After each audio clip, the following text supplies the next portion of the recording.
Hoje, a gente vai mergulhar numa das ideias mais importantes da economia moderna, que veio direto da obra A Riqueza das Nações, de Adam Smith.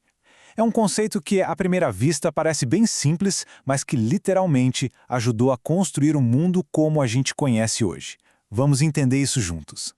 Para começar, vou deixar uma pergunta no ar. Imagina só a cena. Século XVIII. Uma pessoa tentando fabricar um alfinete. Ela tem as ferramentas, mas, assim, trabalha sozinha, sem nenhum treinamento específico. Quantos alfinetes daria para fazer num dia inteiro de trabalho? Tenta chutar um número aí.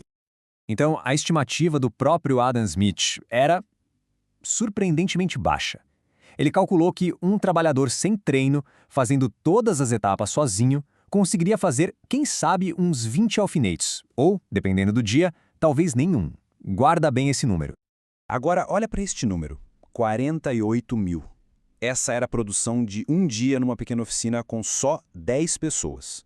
Como é que pode um salto desses, de menos de 20 para 48 mil? A resposta está num dos exemplos mais famosos da história da economia. E aqui que a gente entra na célebre fábrica de alfinetes. Foi exatamente esse o exemplo que o Smith usou para explicar a sua teoria revolucionária sobre a divisão do trabalho. O que ele viu ali foi de uma simplicidade genial. Eram só 10 funcionários. O segredo não era a quantidade de gente, mas como o trabalho estava organizado. Ninguém ali fazia um alfinete do começo ao fim. Cada pessoa era especialista numa pequena parte de todo o processo. E como é que isso funcionava na prática? Bom, a tarefa de fazer um alfinete foi quebrada em umas 18 operações diferentes. Então, um cara só puxava o arame, outro só endireitava, um terceiro cortava e por aí vai. Cada passo era uma tarefa bem simples e repetitiva. Tá, mas por que essa especialização toda funciona tão bem?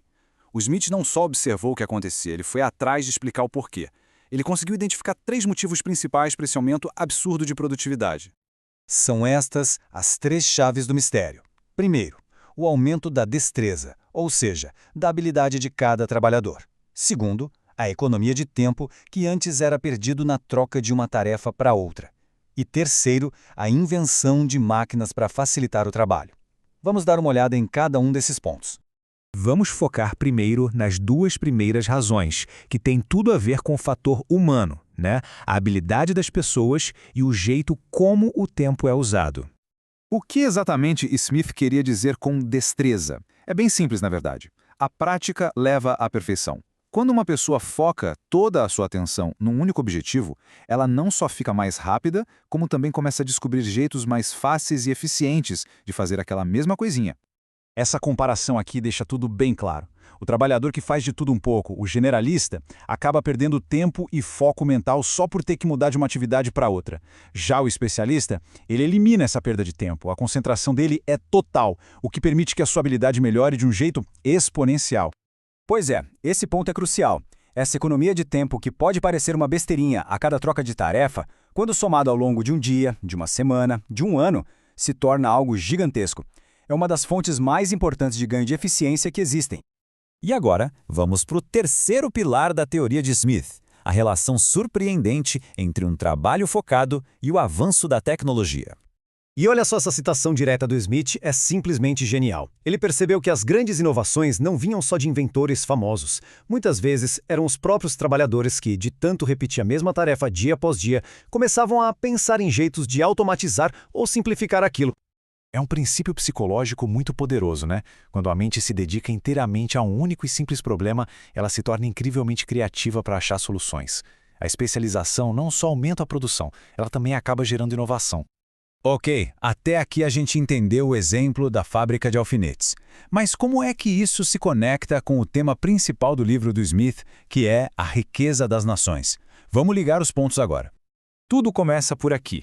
A divisão do trabalho gera mais e mais especialização na sociedade inteira, não só dentro de uma fábrica, mas entre diferentes profissões, diferentes indústrias. E como a gente viu no caso dos alfinetes, essa especialização toda causa um aumento gigantesco na produtividade. Muito mais coisas são feitas com a mesma quantidade de esforço. E qual o resultado desse aumento de produtividade? Uma abundância muito maior de produtos e de serviços disponíveis para todo mundo na sociedade. E chegamos ao ponto final, o ponto crucial de Smith.